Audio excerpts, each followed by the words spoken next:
आपली संस्कृती, आपले संस्कार सदा राहू दे आपल्या सोबत। भारताच्या महान ग्रंथांचे आणि काव्यांचे संपूर्ण संकलन सबस्क्राइब करा तिलक।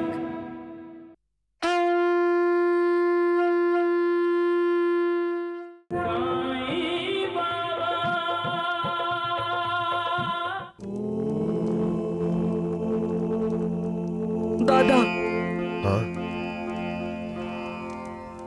तात्या।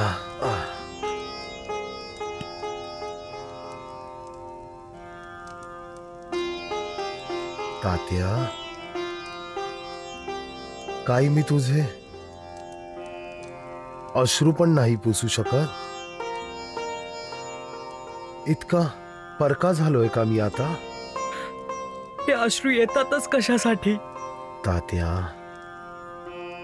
निसर्गाचा नियम आहे की जो हसतो तो एखाद्या तरी दिवशी रडतोच, आणि जो रडतो त्याला कधी ना कधीतरी हसू हे येतच। तू निसर्गापेक्षाही मोठा आहेस दादा। तू ज्याला हसू पाहतोस तो तर रडता रडताही हसतो। तो असतानाही आई हसणं विसरून गेली दादा। का दादा, का? आईसाठी तरी तू बाबांना वाचू शकत होतास। आता मी तुला कसं समजावू तात्या? काही गोष्टी तुला समजण्याच्या पलीकडच्या आहेत। नाही दादा, मला सगळं समजतं। मला हे माहित आहे की बाबा आता कधीच परत नाही येणार। कधीच नाही। मला असं वाटतंय की जसं माझं सारं संपलं आहे दादा। तात्या, मनुष्य प्रत्येक क्षणी काही ना काही गमवतच असतो। लहानपणातून तारुण्यात प्रवेश करतो तेव्हा बाल्य गमावतो। तारुण्यातून वृद्धत्वात पदार्पण करताना तारुण्य गमावतो, आणि म्हातारपणात तर स्वतःलाच हरवून बसतो। जन्मानंतरच त्याचा प्रवास मृत्यूकडे होत असतो। पण तरीही तू बाबांना वाचवू शकला असतास। तू त्यांना वाचवायला हवं होतंस। मी तुला वाचवलं तात्या? अजिबात नाही। मी कायम एक स्वप्न पाहत आलोय ज्यात आपण दोघे एकत्र चालत असतो। तू आणि मी दोघं एकत्र नाही तात्या। मी तुझ्या बरोबर चालत आलोय नेहमी। पण मी नेहमीच दोघांच्या पाऊलखणा पाहत आलोय, एक माझ्या आणि दुसऱ्या माझ्या।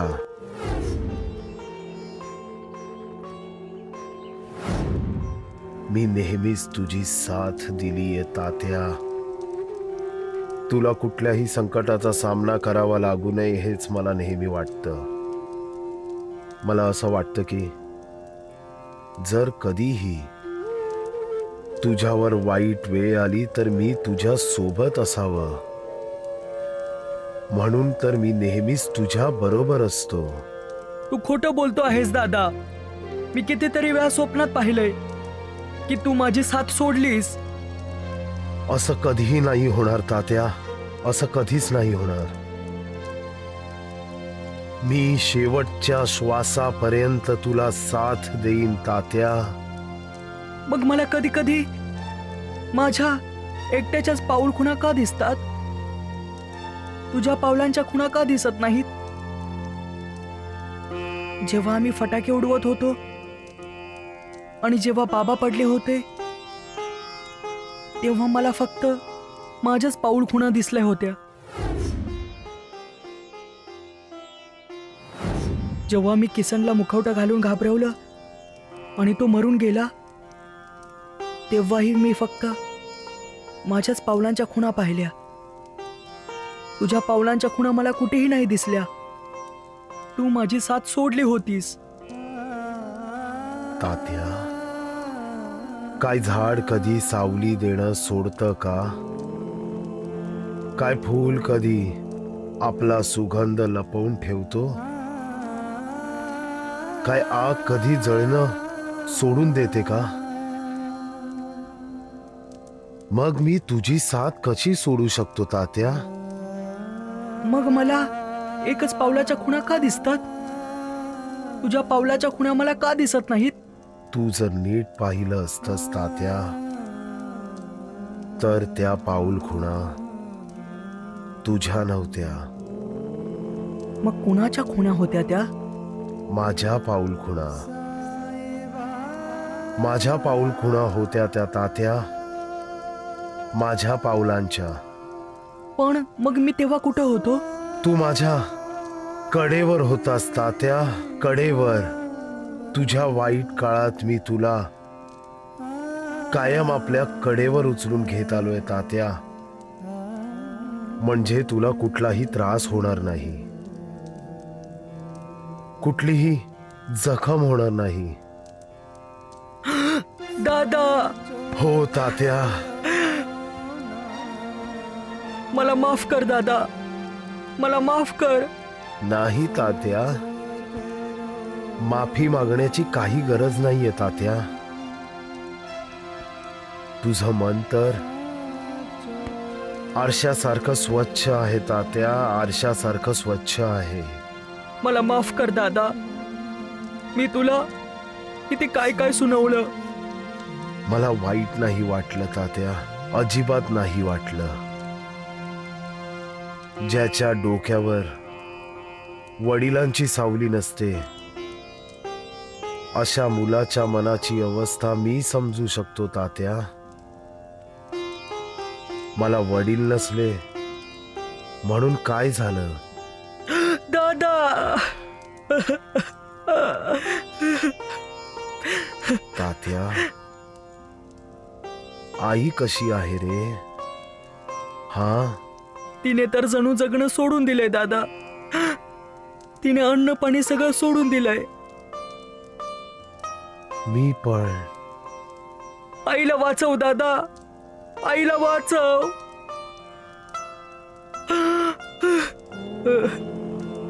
सबका मालिक एक. वैद्य बुवा. अरे वैद्य बुवा. काय झालं मूर्खांनो? तुम्ही दोघं नेहमी पळत पळतच काय येता? साई बाबा येतोय, साई बाबा. साई बाबा. राम राम राम. पहा. चल बघू. चल हट.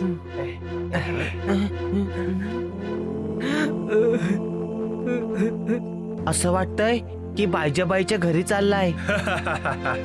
द्वारकानाथजी, तुम्हाला कशासाठी हसू आलं? हा, वैद्यबुवा, तुम्हाला त्याच्या चेहऱ्यावरची उदासी नाही का दिसत? तो विचार करतोय की आतापर्यंत मेलेल्यांना जिवंत करण्याचं नाटक करून बरंच वेड्यात काढलं शिर्डीवासियांना, पण आता कोते पाटलाला जिवंत कसं करणार? वैद्यबुवा, आता तर हे शिर्डीवालेच त्याला शिर्डीच्या बाहेर हाकलून देऊ शकतात.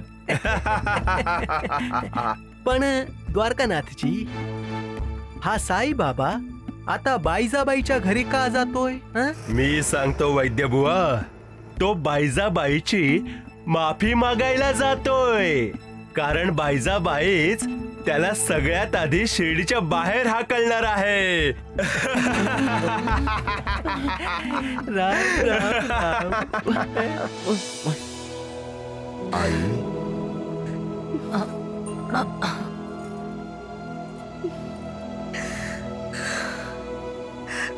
कोण आहेस तू? तुझा मोठा मुलगा आई. मोठा मुलगा?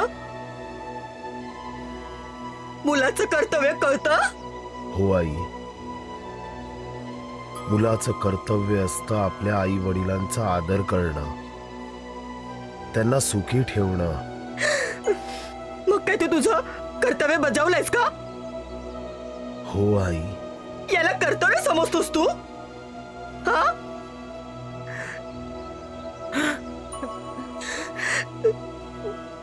तू दगा दिला आहेस, तू मला दगा दिला आहे साई, तू मला दगा दिला आहे साई.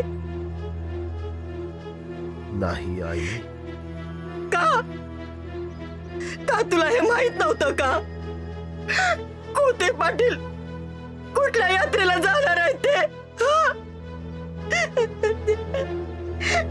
त्यांची इच्छा पूर्ण करण्यासाठी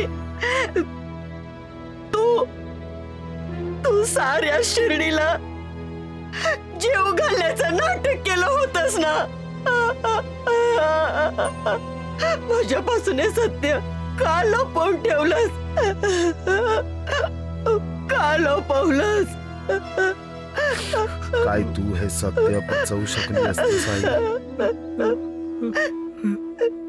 जर मी तुला सांगितलं असतं की कोते पाटलांची अखेरची इच्छा पूर्ण करण्यासाठी मी स्वयंपाक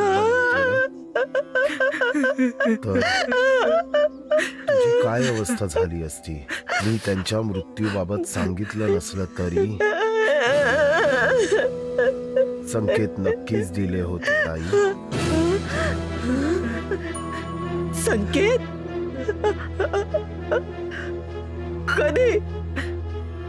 कधी तू संकेत दिला होतास? त्यांचा मृत्यू झाला होता तेव्हा. बाबांचा मृत्यू झाला होता? पण साई बाबा, त्यांचा मृत्यू तर आत्ताच झालाय ना? नाही, दिवाळीच्या दिवशीची गोष्ट आहे. आठव आई, मी भिक्षा मागायला आलो होतो. त्या दिवशी कोते पाटलांनी अचानक खोकता खोकता प्राण सोडला होता. बाबा बाबा बाबा बाबा बाबा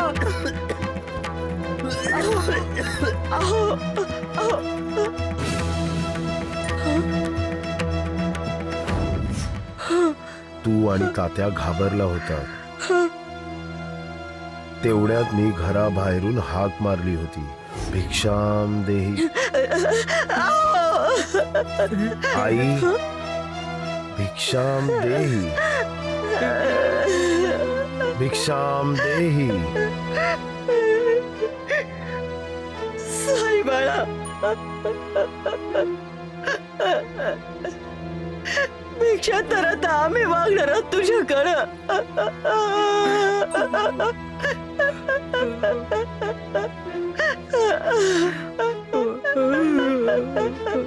तात्या, जाऊ सांग साई बाळाला.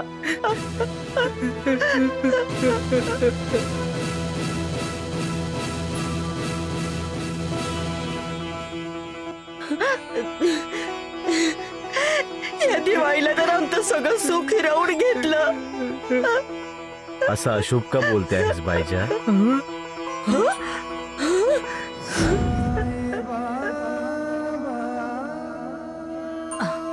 जरा आठव आई, मी तर माझ्या आईच्या आज्ञेचं पालन केलं आणि कोते पाटलांना जीवनदान दिलं होतं. आणि मी सदैव आपल्या आई वडिलांचा आदर केलाय आई. त्यांना नेहमी सुखी पाहण्याची इच्छा ठेवली आहे. म्हणून तर मग जेव्हा दुसऱ्यांदा दिवाळीच्या वेळेस कोते पाटलांवर मृत्यूचा फेरा आला, तेव्हा मी मृत्यूला थांबवलं. कोते पाटील, आज सणाचा दिवस आहे आणि तुम्ही माझ्या मुलाला रडवलत. हे चांगलं नाही केलं तुम्ही. कोणी तुमच्या मुलाला सणासुदीला रडवलं तर काय झालं कोते पाटील? काय झालं तुम्हाला?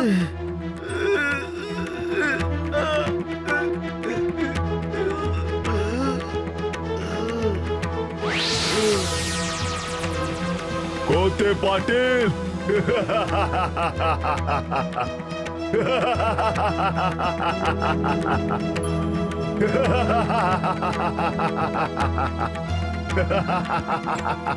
चला कोते पाटील, चला माझ्यासोबत चला.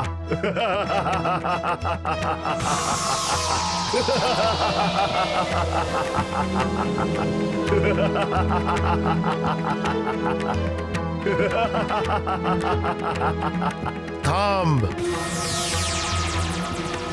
पुढे येऊ नकोस. मी सांगतोय तुला थांब.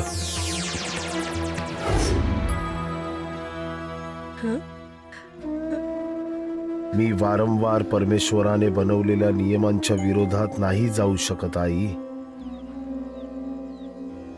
आणि ज्याचा कार्यकाळ संपलेला आहे त्याचा कार्यकाळ वाढवणे म्हणजे त्याच्या नवीन जन्माच्या कार्यकाळाला कमी करणं आणि जुन्या जीवनाला वाढवणं आहे आई. आणि हे बरोबर नाहीये.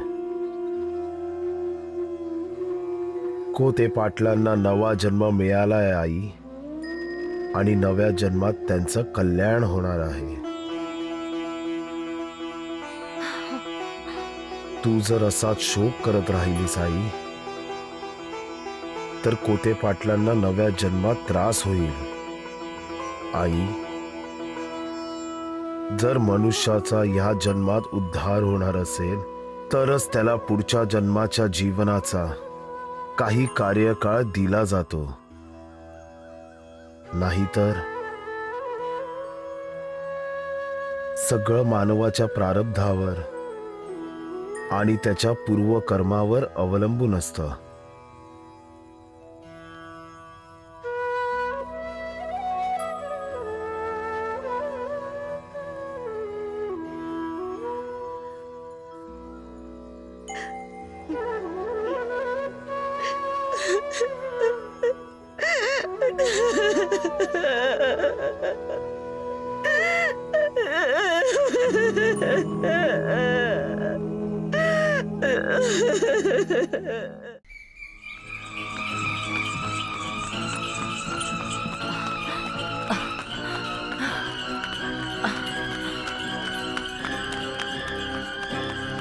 टांगा थांबवा.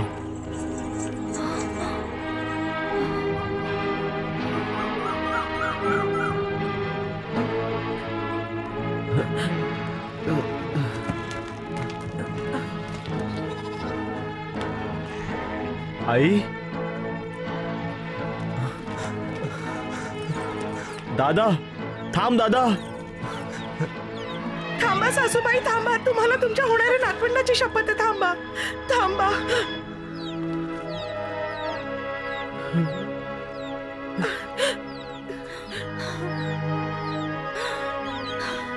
दादा. सासूबाई, नणंदबाई, सासूबाई, सासूबाई. आई, दादा, सुभद्रा, आमच्याकडून नकळतपणे मोठी चूक घडली. आम्ही तुम्हाला ओळखलं नाही. आणि आम्ही तुमच्याकडून, आमच्या मोठ्यांकडून आमच्या घरची सगळी कामं करून घेतली. आम्हाला माफ करा सासूबाई, आम्हाला माफ करा. नाही सुनबाई, अपराधी तू नाही तर आम्हीच तुझे आणि गोपाळचे गुन्हेगार आहोत. हो, आम्ही नेहमीच तुम्हा दोघांना त्रास दिलाय.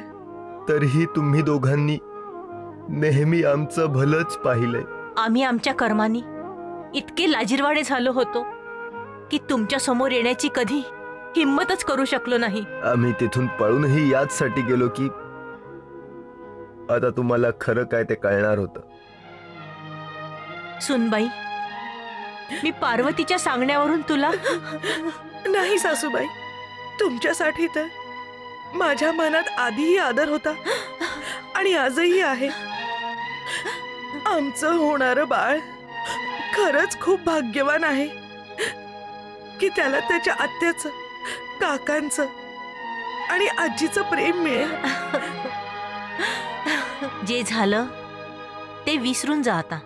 आजपासून तुम्ही आमच्या परिवाराचे सदस्य आहात. हो ना?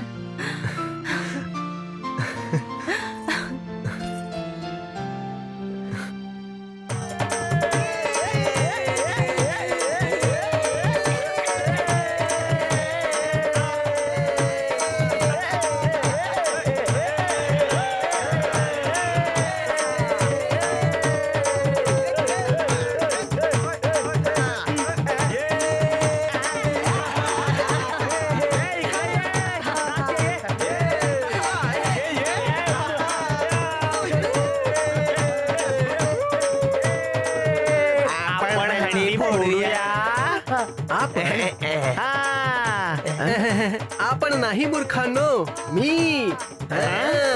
आपण एकटे, तुम्ही एकटे हंडी कसे फोडू शकाल? माझ्या बाळांनो, माझ्या गाढवांनो, हे असं. इकडे ये.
हे सण आणि उत्सव खूप महत्वाचे आहेत.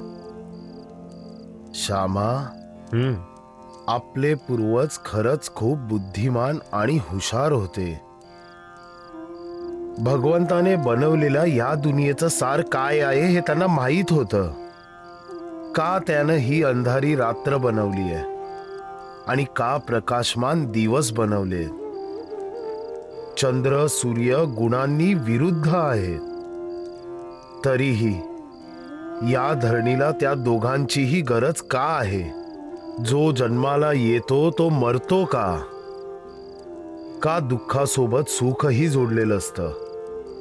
आणि का मृत्यूनंतर माणूस आपला पूर्वजन्म विसरून जातो? आठवणी आनंदही देतात आणि दुःखही, पण दुःखाचं आयुष्य मोठं असतं. आणि जर मनुष्य जे जे काही गमावतो ते सारं जर तो लक्षात ठेवू लागला तर तो जिवंतच नाही राहू शकणार. जुन्या तुटलेल्या नात्यांचे बंध त्याला नेहमीच आपल्या सोबत बांधून ठेवतात. त्या सगळ्या दुःखांना आणि वेदनांना विसरण्यासाठीच तर आपल्या पूर्वजांनी सण आणि उत्सव बनवले. तुम्ही बरोबर बोलताय साईबाबा. आज गोकुळाष्टमीच्या उत्सवाकडे पाहून असं वाटतंय की जसं काही शिर्डीत कुणी दुःखी नाहीये. बाबा, हे सण आपल्याला काही शिक्षा पण देतात. असं सांग बरं, काय शिकवण देतात? नाना, बोलू. हा. बाबा, ते हंडीला उंचावर का बांधतात? अशासाठी की हंडी पर्यंत सहजपणे पोहोचता येऊ नये म्हणून. का बरं? हा? बाबा, लोक हंडी तसं काय ठेवतात जे मिळवण्यासाठी लोक प्राणपणाला लावून प्रयत्न करतात? अरे हंडीत लोणी असतं. भगवान श्रीकृष्णाला लोणी खूप आवडायचं ना. आणि ते भल्या भल्या उंच जागेवरच्या लोण्याच्या हंडीतून लोणी चोरून घेत असत. हो, कारण ते आपला उद्देश पूर्ण करण्यात सफल होत होते. कारण ते त्यासाठी आपली सगळी ताकद लावत असत. हो, ह्याचा अर्थ असा ना साईनाथ, की लक्ष्य कितीही कठीण असो ते प्राप्त करण्यासाठी प्रयत्न अवश्य केले पाहिजेत. हो, तात्याने जेव्हा हंडी फोडली आणि आईच्या चेहऱ्यावरचं ते हसू पाहिलं, तेव्हा मला असं वाटलं की देवानं माझ्यावर मोठी कृपा केली आहे. बाबा, पुढच्या महिन्यात गणेश चतुर्थी आहे. हो, लोकमान्य टिळकांनी त्या दिवसाला देखील उत्सवाचं रूप दिलंय. गणपती बाप्पा, गणपती बाप्पा, गणपती बाप्पा, गणपती बाप्पा, गणपती बाप्पा, गणपती बाप्पा, गणपती बाप्पा, गणपती बाप्पा, गणपती बाप्पा, श्याम मोरया, गणपती बाप्पा, गणपती बाप्पा, गणपती बाप्पा, श्याम. ओय, मी काय म्हणत होते, अहो कशाला हाक मारताय श्यामसुंदरला? मला वाटलं आज गणेश चतुर्थी आहे, शुभ दिवस आहे, जरा श्याम सुंदरला बोला. समजलं, सगळं समजलं. तुमच्या पोटात कधी कुठली गोष्ट राहिलीये? आधी मला सांगा, आपला पंजाबात गणपती उत्सव कधी साजरा केला तुम्ही? मुंबईला येऊन मुंबईवाले झालात. होते म्हणतात ना, जसा आदेश तसा वेश. गणपती बाप्पा, गणपती बाप्पा. राजेंद्र कुठे आहे? मी बोलवते. राजेंद्र, आलो आई. ओय पुत्र, काय झालं आई? तुझे बाबा बघ काय म्हणताय. मला माहित आहे त्यांना काय बोलायचं आहे, म्हणूनच ते काम मी आधीच करून आलो. हा, ओय, मी सांगायच्या आधीच करून आलास? हो, आज सण आहे ना, मग बाबा हेच म्हणणार की जा श्याम काकांना सांग की आजचं जेवण ते आमच्या सोबतच जेवतील. मग मी सांगितलं, पण ती गोष्ट नाही सांगितली. हा, मी तसा बाप तसा बेटा. वहिनी, बऱ्याच दिवसांपासून एका खास गुपिताचा विचार करत होतो. ते गुपित आज कुठे कळलंय? कुठलं गुपित कळलंय तुम्हाला? रामलाल भाऊ आणि राजेंद्रच्या तब्येतीचं गुपित. ह्या दोघांच्या तब्येतीचं रहस्य आहे तुमच्या हातचं चविष्ट जेवण. अरे, तुलाही जर चांगली तब्येत करायची असेल तर लग्न करून टाक. हा, सकाळ संध्याकाळ बायकोच्या हातचं जेवण मिळेल आणि जेवणात असेल बायकोचं खूप सारं प्रेम. वहिनी, माझ्यासारख्या बेरोजगार माणसाशी कोण आपल्या मुलीचं लग्न लावून देईल? काका, मला मुंबईत फिरायचंय आज. मला मोठमोठ्या गणपतीच्या मूर्ती पाहायच्या आहेत. तुम्ही मला घेऊन जाल ना टांग्यात? की होया पुत्र?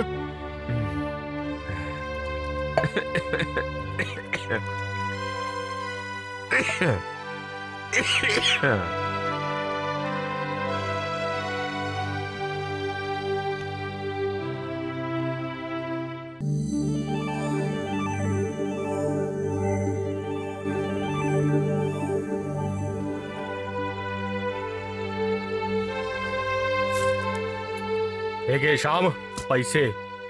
दादा, तुम्ही इतके सारे पैसे मला का देताय? जा, राजेंद्रला टांग्यातून फिरवून आण.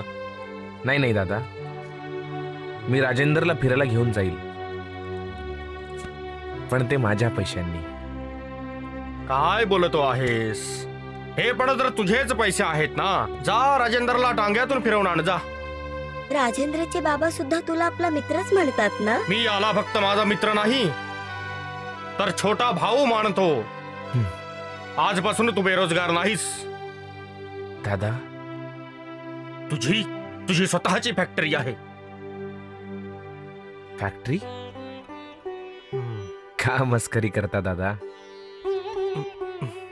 मनीषा, तूच सांग जरा. श्याम, तू राजेंद्रच्या बाबांसोबत मिळून सायकल बनवण्याची फॅक्टरी सुरू करतोयस, यांचा भागीदार बनून. नाही दादा, माझी इतकी ऐपत नाही. मी तुमचा भागीदार कसा बनू शकतो?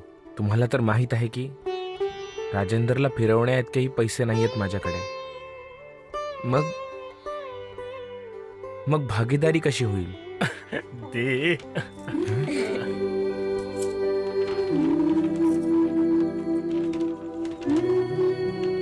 ठीक आहे दादा. कायदेशीर कागदपत्र तुझ्या आणि यांच्या भागीदारीचे एग्रीमेंट आहे आणि ह्याच्यावर आपल्या दोघांच्या सह्या पाहिजेत. मी तर सही केली आहे. यात लिहिलंय की आपण दोघही बरोबरीचे भागीदार आहोत, नफ्यात पण आणि तोट्यात पण. वाचून घे आणि सही कर. दादा, बरोबरीच्या भागीदारीसाठी बरोबरीचे पैसे पण तर पाहिजेत ना? हो. ह्यात असं लिहिलंय की मी आणि तू आपण 50,000 भरून फॅक्टरी सुरू केली आहे. तिचं नाव आहे राजेंद्र सायकल्स. आपण सायकली बनवू पण आणि विकू देखील. पण दादा, मी तर तुम्हाला 50,000 नाही दिले. अरे, तुझ्यातर्फे मी टाकले पैसे. तुम्ही तुम्हीचा अर्थ काय? अरे, चोरी थोडीच केली आम्ही, डाका घातलाय का?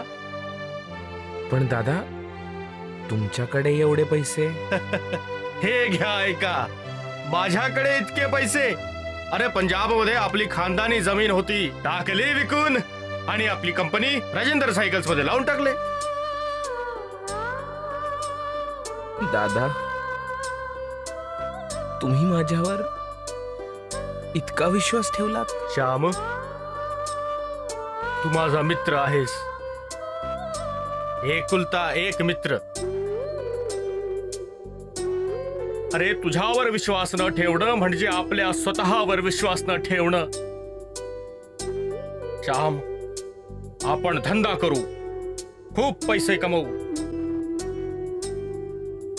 पण धंदा इमानदारीने करायचा, बेईमानीने नाही. मंजूर? अरे, ओ, तुझी जागा तिथे नाही, तुझी जागा माझ्या मनात आहे. आपल्या माणसांवर तर सगळेच जीव लावतात. जितकं जवळचं नातं तितकं जास्त प्रेम. पण जे परक्यांना जीव लावतात तेही कुठलेही मापदंड न लावता, कुठल्याही स्वार्थाशिवाय, जे दुसऱ्यांना सुखी पाहून खुश होतात, दुसऱ्यांना सुख देऊन ज्यांना आनंद होतो, ते लोक कधीच भगवंताच्या मेहर नजरेपासून दूर नाही राहत. अशांना भगवंत सदा सुखी ठेवतो, ह्या जन्मात देखील आणि दुसऱ्या जन्मात देखील. हे जीवन सफल करायचं असेल तर सर्वांना प्रेम द्या. जितकं शक्य आहे तितकं कोणाचंही मन दुखवू नका आणि सर्वांना आपलंसं करा. मनुष्याला जात आणि धर्मावरून ओळखू नका, त्याच्या नावाने ओळखा. कारण प्रत्येक माणसात भगवंत दडलेला असतो. माणसांवर प्रेम कराल तर भगवंतावर प्रेम कराल, मग देव तुम्हाला कधीच निराश नाही करणार. तो दाता आहे. तो तुमच्याकडून काही घेत नाही, तर फक्त देतच असतो. तो तुमचा जन्म सफल करून टाकेल. सबका मालिक एक है.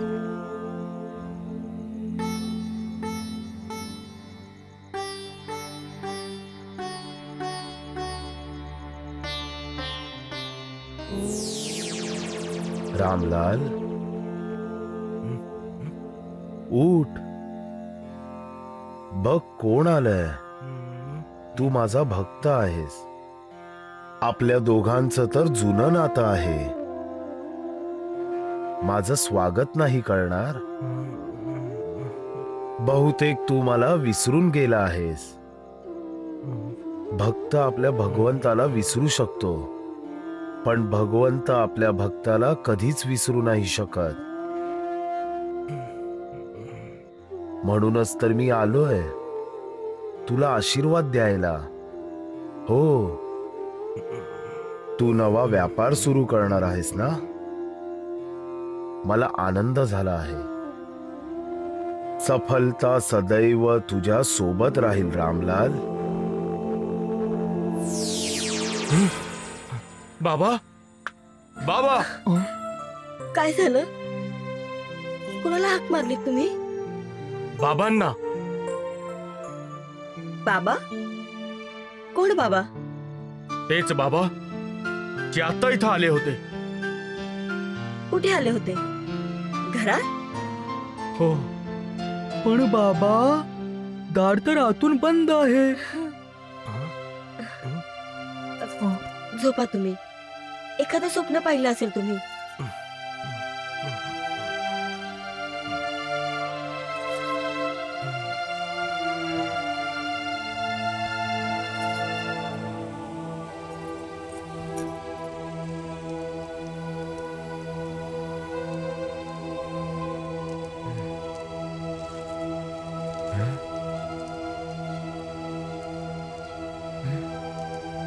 गुरुदेव, साईनाथ, तुम्ही कुठं आहात साईनाथ? मी तुझ्या जवळच तर आहे म्हाळसापती. तुम्ही? पण आता तर तुम्ही इथं नव्हतात. कुठं गेला होतात? मुंबईला. मुंबईला? हो. माझा एक भक्त आहे जो माझं मागच्या जन्माचं त्याच्याशी असलेलं नातंच विसरून गेलाय. पण आधीच्या संस्कारांमुळे तो या जन्मी साफ मनाचा आणि प्रामाणिक मनुष्य आहे. आजही त्याची ईश्वरावर पूर्ण श्रद्धा आणि आस्था आहे. मी त्याला आशीर्वाद द्यायला गेलो होतो.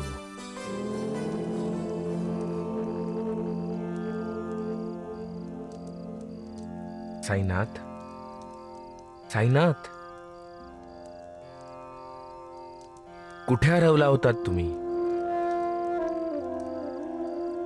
आपल्या भक्ताच्या भविष्यात डोकावून पाहत होतो. म्हाळसापती, जुने ऋणानुबंधच माणसाला भेटवतात आणि त्याच ऋणानुबंधांमुळे मनुष्य आपल्या नव्या जन्मात सुख किंवा दुःख मिळवतो. माझ्या या भक्तासाठी येणारा काळ संकटांनी भरलेला आहे. त्याच्या कठीण परीक्षेची वेळ येत आहे.